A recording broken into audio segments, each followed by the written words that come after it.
오늘 제목이 비판하지 않는 삶입니다. 예.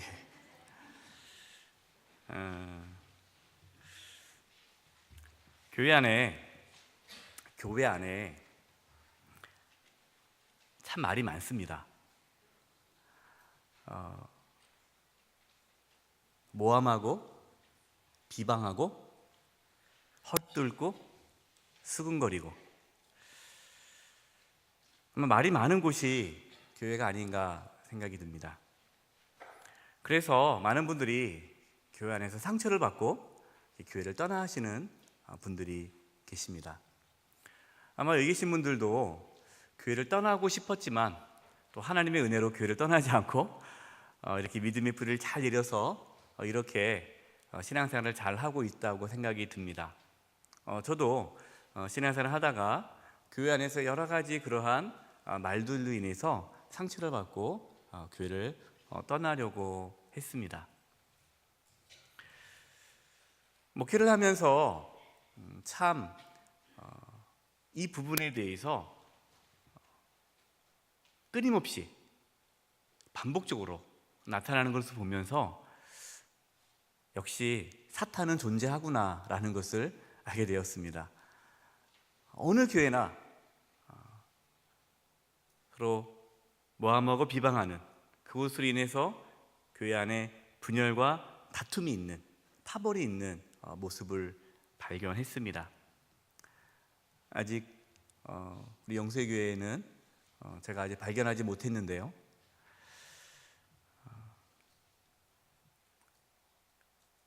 그래서 교회 안에 그러한 많은 말들이 있고 다툼이 있고 비방이 있기 때문에 이 말에 대해서 말을 조심히 하라는 말씀이 참 많이 있습니다.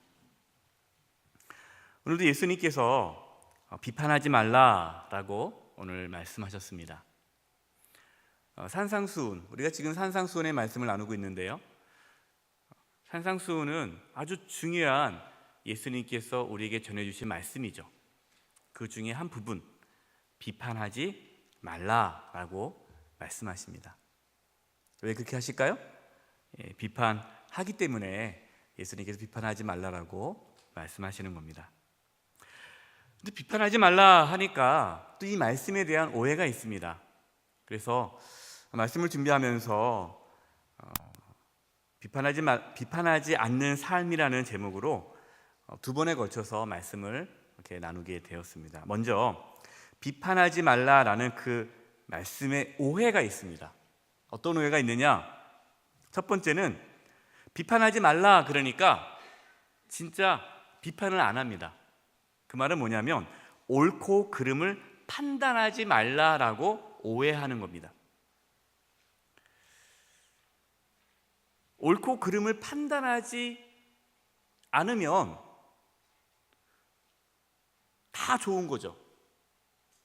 이거를 제가 옆에 상대주의라고 썼는데요, 상대주의가 뭡니까? 옳고 그름이 없는 겁니다. 이것도 좋고 저것도 좋은 거죠. 거짓이 없는 거고 죄도 없는 겁니다. 이 사람도 옳고 저 사람도 옳습니다. 그렇기 때문에 판단하지 말자. 누가 판단하냐? 다 옳은데, 이렇게 상대주의로 가다 보니까 죄도 괜찮다라고 말을 하는 것이죠.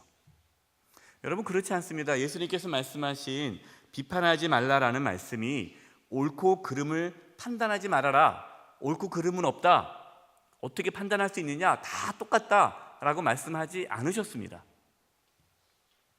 로마서 12장 2절 말씀을 같이 읽겠습니다. 시작. 너희는 이 세대를 본받지 말고 오직 마음을 새롭게 함으로 변화를 받아 하나님의 선하시고 기뻐하시고 온전하신 뜻이 무엇인지 분별하도록 하라. 아멘. 여러분, 우리는 분별해야 합니다. 하나님의 뜻인지 하나님의 뜻이 아닌지 분별을 해야 합니다. 옳고 그름을 판단해야 합니다. 선과 악을 구별해야 합니다. 하나님의 말씀으로 분별해야 합니다. 그렇기 때문에 여러분이 하나님 말씀을 들을 때에 균형 있게 들어야 됩니다. 그래서 설교가 참 어려운데요. 설교가 왜 어렵냐? 어떠한 설교를 하게 되면 그 짧은 시간에 그 말씀을 전하다 보면 그 말씀에 또 반대되는 말씀이 성경에 나와 있습니다. 그걸 다 설명할 수가 없으니까 한 부분만 설명하다 보면 또 오해할 수 있는 부분이 생기는 거죠. 예수님께서 비판하지 말라라고 말씀한 것은 옳고 그름을 판단하지 말라라는 것이 아니라 비본질적인 부분, 선과 악의 문제가 아닙니다. 비본질적인 부분에 대해서 비판하지 말아라 라는 것입니다. 비본질적인 건 뭡니까? 할 수도 있고 안 할 수도 있는 거예요. 이것이 죄의 문제가 아닙니다. 이런 부분에 있어서는 우리는 덕이죠, 덕. 어떤 것이 더 덕스럽나, 덕의 문제로 이것을 우리는 접근을 하면서 상대방을 위해서 맞춰주는 거죠. 그러나 본질적인 부분, 복음의 부분, 선과 악의 부분은 분명하게 우리가 분별할 수 있어야 합니다. 두 번째, 비판하지 말라라는 그 말씀에 오해가 있어서 재판하지 말라라고 오해하는 사람이 생겼습니다. 그래서 법정에 안 가는 겁니다. 재판을 받지 않는 겁니다. 왜냐하면 비판하지 말라고 그랬으니까 옳고 그름을 따지면 안 되니까 아예 재판을 하지 않는 거죠. 그러니까 법을 무시하는 겁니다. 이것도 잘못된 생각입니다. 세상적인 법정을 존중해야죠. 세상적인 법을 존중해야 되고 우리가 어떤 세상의 어떤 법의 어떤 질서 안에 있어야 됩니다. 그래서 옳고 그름을 또 가려야 합니다. 그러니까 앞에 옳고 그름 판단하지 말라라는 부분은 우리가 하나님의 말씀을 근거로 해서 옳고 그름을 따져야 되는 거고요. 또한 세상의 어떠한 법의 기준에 의해서 또 옳고 그름을 따져야 합니다. 또 세 번째로 비판하지 말라라는 말씀을 오해해서 잘못을 판단하지 말고 덮어주라라고 생각하는 분들이 있습니다. 특히 어떤 분들이 그렇습니까? 좀 여리신 분들, 착하신 분들, 이런 분들은 얘기하죠. 우리가 다 죄인인데 우리가 다 죄인 아닙니까? 그러니까 용서하고 덮어줍시다. 갈등을 일으키지 않기 위해서 갈등을 일으키지 않기 위해서 덮어두는 겁니다. 물론 여러분 어떤 부분에서는 맞습니다. 저도 그런 입장 중에 한 사람인데요. 그냥 갈등보다 중요한 것은 하나됨입니다. 그러니까 그냥 덮어둡시다. 저도 참 말을 많이 하는데요. 전제 조건이 있습니다. 죄가 있으면 죄는 덮어두어서는 안 됩니다. 만약에 죄를 덮어두면 그 죄로 인해서 그 공동체는 결국 무너지게 됩니다.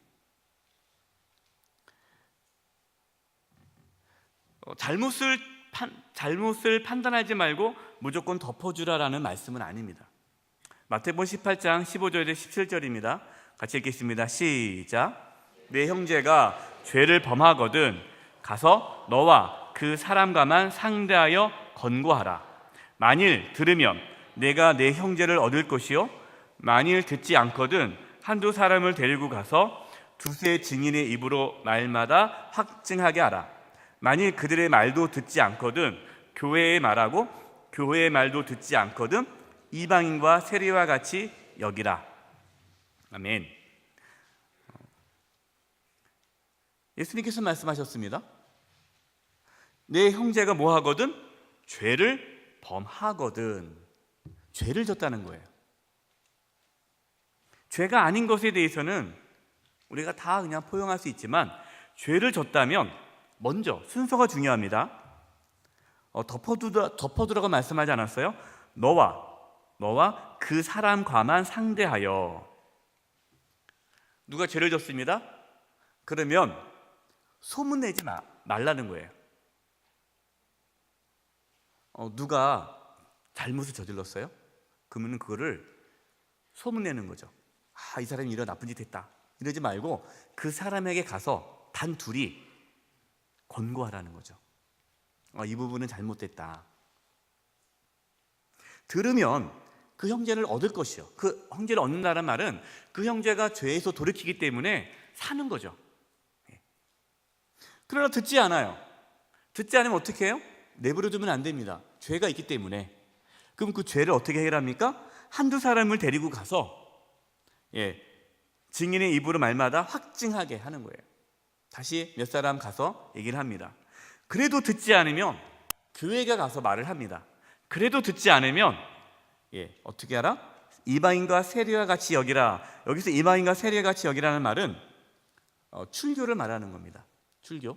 그러니까 출교란 말은 교회 공동체를 떠나게 하는 겁니다.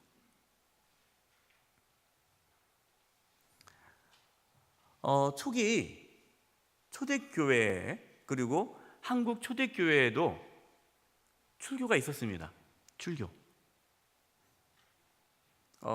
어떠한 죄를 지었을 때 그 죄에 대해서 몇 번의 시정을 했지만 받아들이지 않으면 그 사람을 출교를 시킵니다. 교회에 못 들어오게 막죠. 출교하는 이유는 뭡니까? 교회 공동체를 보호하기 위해서입니다. 교회 공동체를. 두 번째는 그 사람을 보호하기 위해서입니다. 왜? 그 사람이 죄라는 걸 알아야 회개하고 돌아올 수 있잖아요. 그 사람이 회개하고 돌아오면 다시 받아줍니다.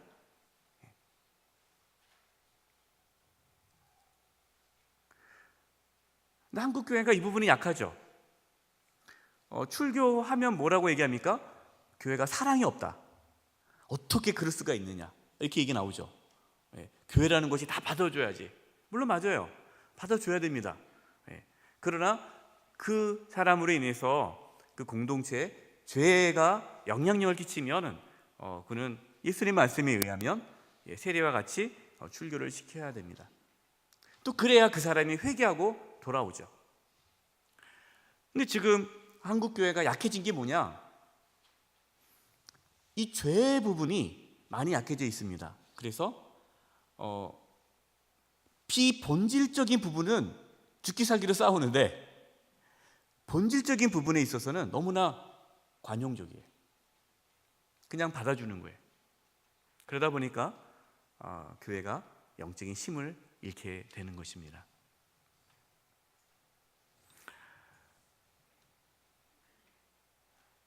이 부분이 참 어렵습니다. 이 부분이 어떻게 해야 이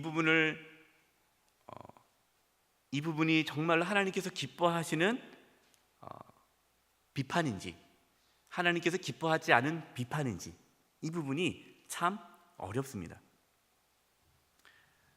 남이 하면 나쁜 비판이고 자기가 하면 좋은 비판이라고 생각하죠. 우리가 대부분 다 자기를 좋게 생각하는데 이제 구체적으로 비판에 대해서 한번 구분해 보려고 합니다. 사실 이 비판의 종류는 성경에 나와 있지는 않습니다. 성경에 판단과 비난 이렇게 구분되어 있지 않습니다.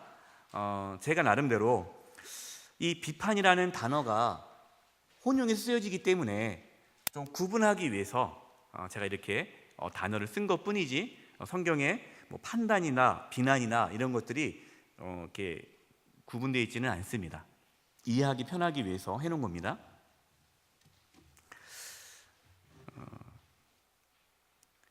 저는 이제 판단과 비난을 구분하면서 비판하지 않는 삶, 예수님께서 비판하지 말아라 라는 부분은 비난이라고 표현한 거고, 또 예수님께서 또 성경에 또 판단하고 또 분별하고 이런 부분은 이제 판단이라고 이제 단어를 쓴 겁니다.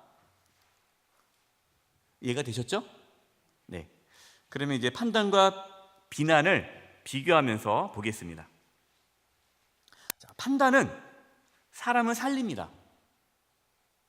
사람을 살리는 데 목적이 있는 거죠. 근데 비난은요, 사람을 죽여요.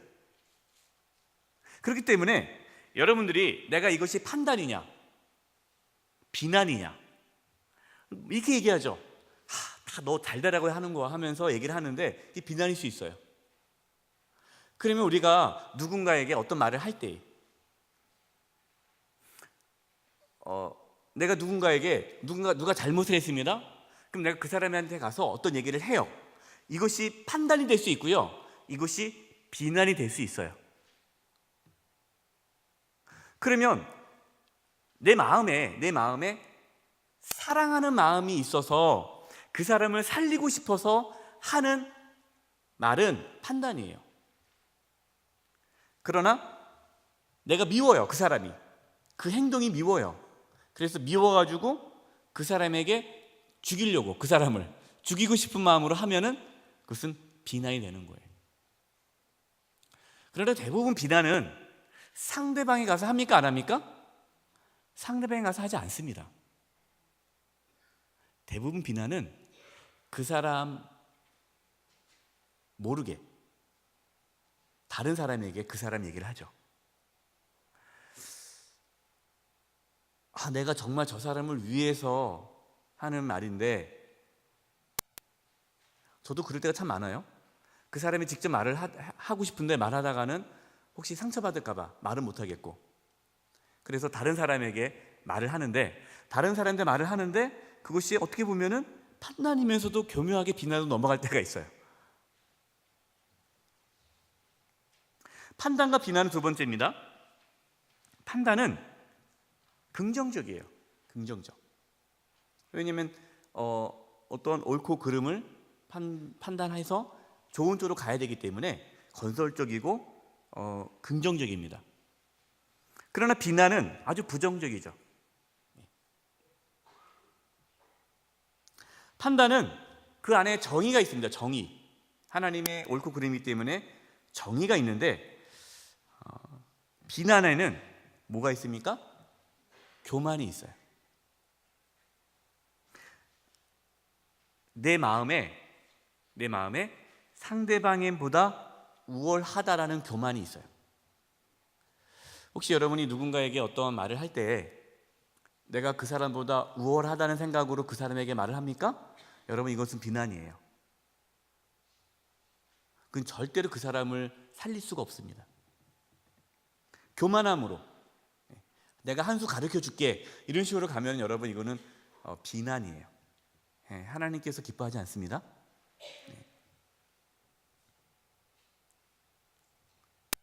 아이한테도 마찬가지입니다. 자녀한테도 교만한 마음으로 가르치면 안 됩니다.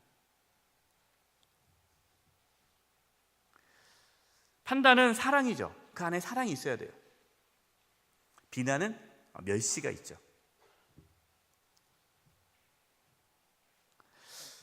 그래서 여러분이 누군가를 미워하면 미워하는 마음으로 절대로 비판하면 안 됩니다. 미워하는 마음이 있을 때 비판하면 그 비판은 비난이 되는 거예요. 비난.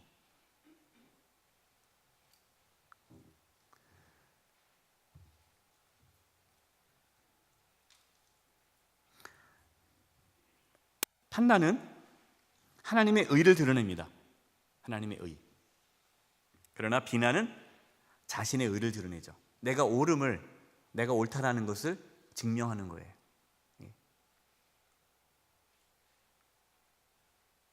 판단은 객관적 그리고 사실적입니다. 상당히 객관적이고 사실에 근거해서 얘기를 해요. 그러나 비난은 뭡니까? 상당히 주관적이고 과장되어 있습니다. 거기 거짓이 들어있죠.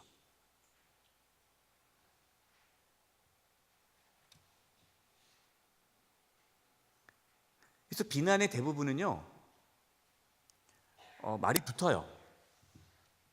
말이 이렇게 붙습니다. 누가 그랬대. 그래? 어떻게 그럴 수가 있어? 하면서 또 그 얘기를 듣고 그 상대방 가서 물어봐야 되잖아요. 상대방한테 가서 당신이 이렇게 말했습니까? 사실입니까? 말을 해야 되지 않습니까? 근데 말을 안 해요. 말을 안 하고 그것에다가 더 붙여요. 그리고 또 얘기하죠. 야, 들었어? 그랬대. 몰랐는데. 그 사람이 그럴 줄 몰랐는데. 보기보다 그러네. 하고 막 얘기를 해요. 우리는 그 듣고 또 흥분하죠. 예. 여러분, 이건 비난이죠.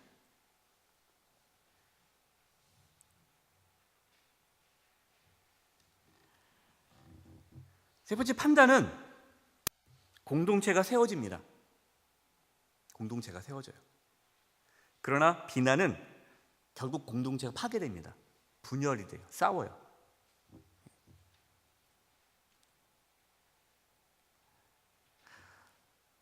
이렇게 얘기하죠. 나는 옳은 것을, 옳고 그름을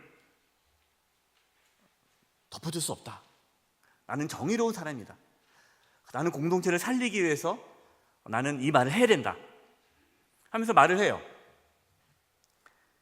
말을 하는데 상대방이 그를 비방으로 느껴진다면, 여러분, 그것은 비방일까요? 아니면은 판단일까요? 비방이 되는 거예요. 부부끼리 대화할 때 그러죠. 내가 당신을 위해서 말을 하는데 당신 이런 고쳤으면 좋겠어. 정말 내가 당신을 사랑해서 하는 말인데 이걸 고쳤으면 좋겠어. 근데 상대방이 전혀 사랑으로 느껴지지 않아요. 그럼 여러분, 그것은 사랑입니까? 비난입니까? 비난이에요. 비난.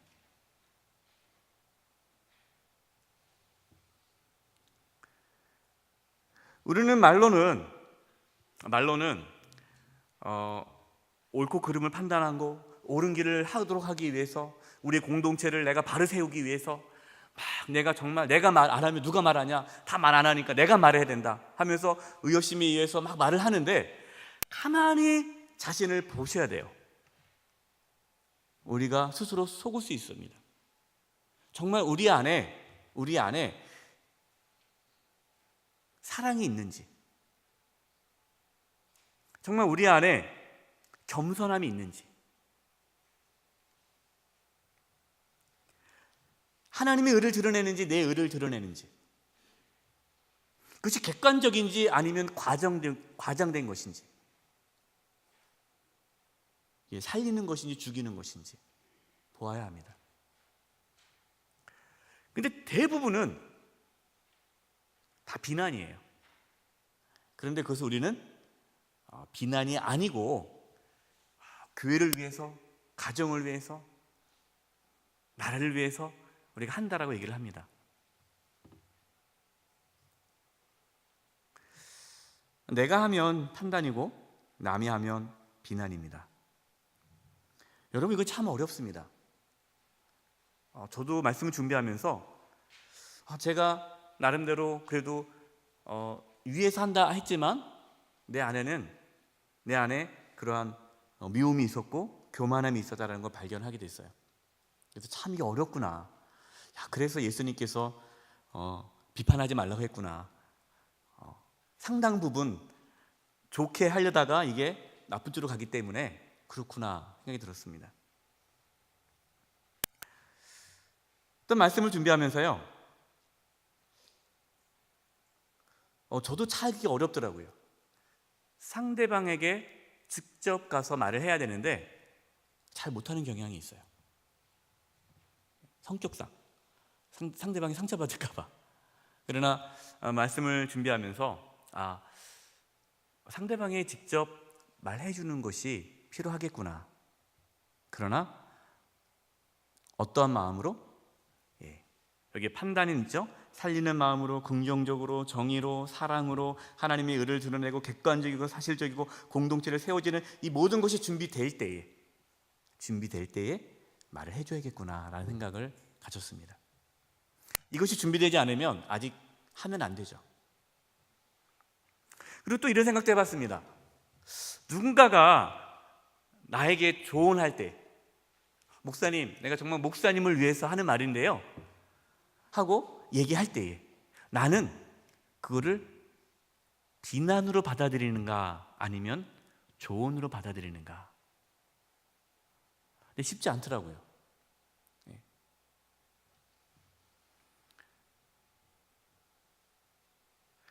근데 누가 성숙한 자입니까?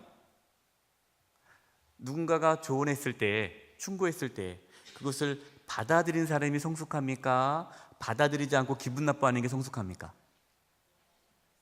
받아들이는 게 성숙하죠. 예. 그래서 여러분, 성숙하지 않은 사람에게는 조언하지 마십시오. 성숙하지 않은 사람에게 조언하면요, 둘의 관계는 깨집니다. 그래서 함부로 조언하는 건 아니에요. 옳다고 해서 다 말할 수는 없어요. 지혜롭게 때를 기다려야 합니다. 나는 좋게 얘기했으니까, 상대방이 못 받아들였으니까 그 사람의 문제야. 아니에요. 지혜롭지 못한 거고, 그 조언하는 그 태도가 뭔가가 잘못된 겁니다.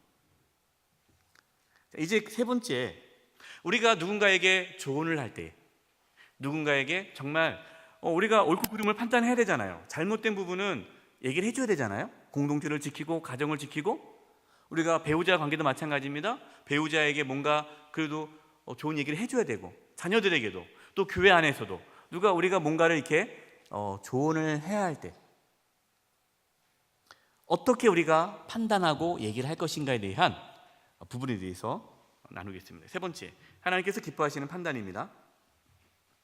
첫 번째는 어떤 마음으로 해야 됩니까? 온유한 마음으로 하는 판단. 온유한 마음으로 조언을 해야 되는 거죠. 갈라디아서 6장 1절입니다. 시작. 형제들아, 사람이 만일 무슨 범죄한 일이 드러나거든 신령한 너희는 온유한 심령으로 그러한 자를 바로잡고 너 자신을 살펴보아 너도 시험을 받을까 두려워하라. 형제들아, 만일 무슨 범죄한 일입니다. 여러분, 범죄한 일이 아니라 비본질적인 부분에 있어서는 내버려 두세요. 근데 대부분 우리는 비본질적인 부분 가지고 이래라 저래라 하죠. 시어머니 노릇하잖아요. 이래라 저래라, 이래라 저래라. 여러분, 그것은 잘못된 거예요. 범죄한 일에 대해서만 우리가 얘기를 해줘야 돼요. 나머지 부분에 있어서는 본인이 원하는 대로 살게 내버려 두세요.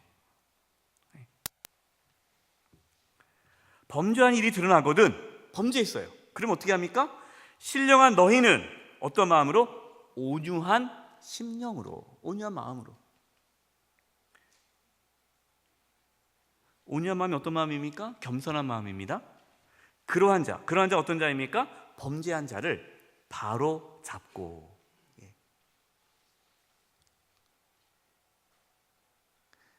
너 자신을 살펴보아 너도 시험을 받을까 두려워하라. 무슨 말입니까? 나도 범죄할 수 있다라는 그 위치에서 얘기를 하라는 거예요.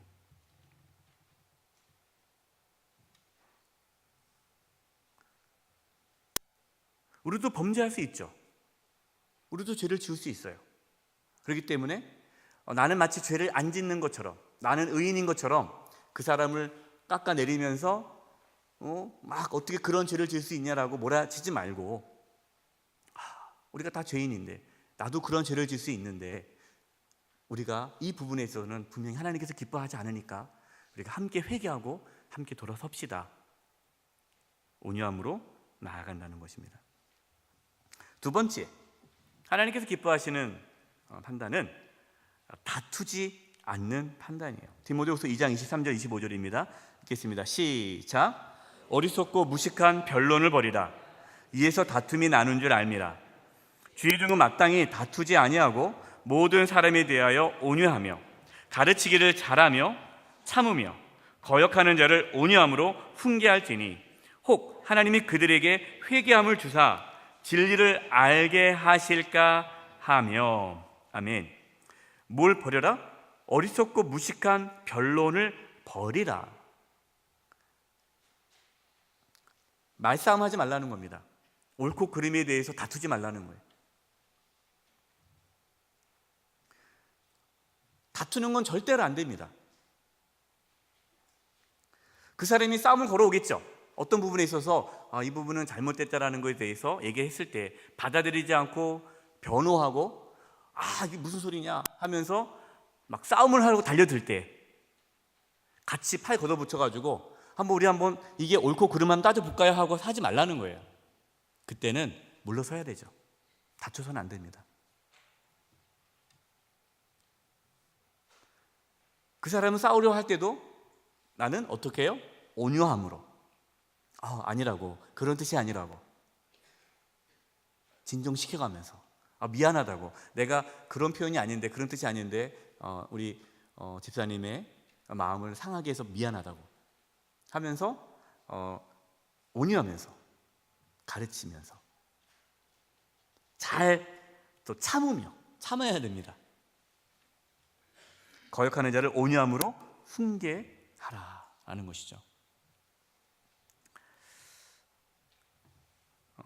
여러분, 우리가 누군가에게 조언을 하거나 할 때는 정말 기도를 많이 하고 해야 합니다. 딱 눈에 보인다고 바로 얘기하면 안 됩니다. 그런 사람이 있어요. 자꾸 눈에 거슬리죠. 저렇게 하면 안 되는데, 저거 잘못된 거야 하면서 가가지고 쪼르륵 가가지고 집사님 이렇게 얘기한 건 잘못된 거야. 이렇게 하면 안 돼요. 기도해야 합니다. 그리고 정말로 이거는 영적인 부분이기 때문에 정말 그분이 그것이 잘못됐다라는 것을 판단해야 되고, 정말 잘못됐다면 기도하면서 정말 그 영혼이 돌이키도록 기도하면서 온유함 가운데 나아가야 합니다. 그러다가 다툼이 조금이라도 있으면 미안하다 하고 물러서야 돼요. 여러분, 힘들죠. 당연히 힘듭니다. 그렇기 때문에 하나님의 은혜를 구해야 돼요. 세 번째, 공의롭게 판단해야 합니다. 공의롭게. 요한복음 7장 24절입니다. 읽겠습니다. 시작. 외모로 판단하지 말고 공의롭게 판단하라 하시니라. 이게 무슨 말이냐면, 예수님께서 안식일에 사람을 고쳤습니다. 이것 때문에 바리새인들과 유대인들이 예수님을 비난하죠. 그러자 예수님께서 외모로 판단하지 말고, 안식일에 사람을 고쳤다 안 고쳤다 단순히 눈에 보이는 그 현상만을 가지고 판단하지 말고, 무엇이 더 하나님의 말씀의 본질적인지, 어느 게 더 공의로운지를 좀 더 정확하게 판단하라라고 말씀하시는 겁니다. 우리는 대부분 눈에 보이는 걸 가지고 판단하죠. 눈에 보이는 거. 그리고 또 정확한 정보를 갖지 않고 다른 사람이 말하는 걸 듣고 흥분하면서 또 그 사람에 대해서 비난을 하죠. 여러분, 그러지 말라는 거예요. 여러분이 누군가에게 어떤 말을 들었어요? 어느 집사님이 이렇대. 어떻게 그럴 수가 있어? 그러면 그래? 하면서 그것이 사실인지 아닌지를 파악하셔야 됩니다. 파악하기 전에는 그것을 다른 사람한테 말해서는 안 돼요. 파악해야 합니다. 파악하다 보면요, 그것이 사실이 아니라는 게 상당히 많아요. 저도 이제 목회하다 보면은 얘기가 있어요. 와서 얘기합니다. 목사님 들으셨어요? 무슨 얘기예요? 이래 들으세요. 그럼 그러냐고. 그다음에 파악해보죠. 아닌 경우가 많아요.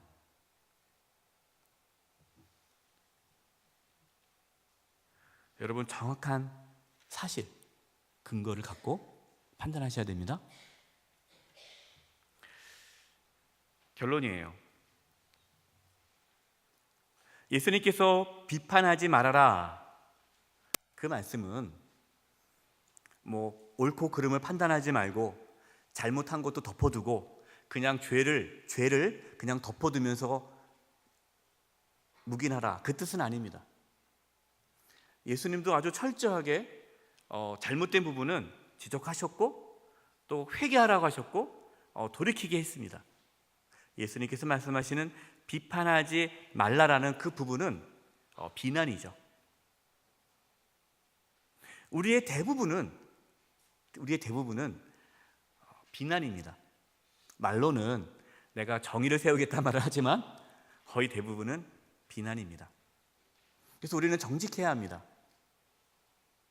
정직하게, 내가 누군가에게 말하기 전에 우리는 정직하게 자신을 돌아봐야 합니다. 온유한 마음으로 해야 되고, 다투지 말아야 되고, 겸손함으로 해야 되고, 사실의 근거에서 정확하게 얘기를 해야 합니다. 그리고 기도를 많이 하셔야 합니다.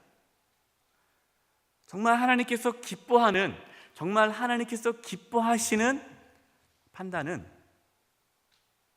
공동체가 살아납니다.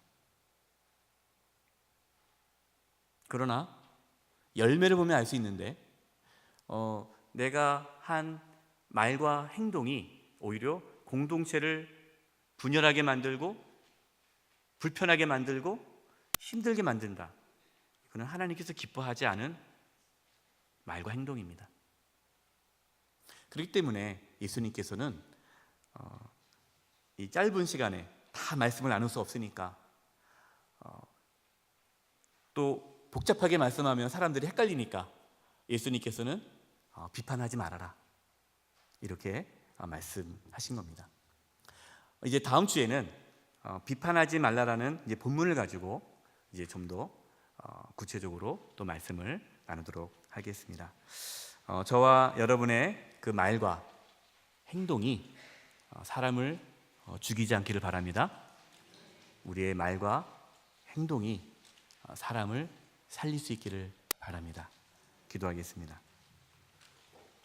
하나님 아버지, 저희가 누군가를 판단하고 또 그 사람에 대해서 말하기 전에 두려워하게 해 주시옵소서. 하나님께서 그것을 보고 계시고 듣고 계시고 하나님께서 기뻐하지 않는다라는 것을 기억하며 우리 말과 행동을 조심하게 할 수 있도록 도와주시옵소서. 하나님, 우리의 말이 비난이 아니라 사람을 살리는 말이 되게 해 주시옵소서. 우리 영세교회가 정말 하나님께서 기뻐하는 교회가 되게 해주시고 영세교회 안에는 이러한 비방이나 잘못된 거짓된 이야기나 사람을 죽이는 말이 돌지 않도록 하나님께서 지켜주시옵소서. 예수님의 이름으로 기도드립니다. 아멘.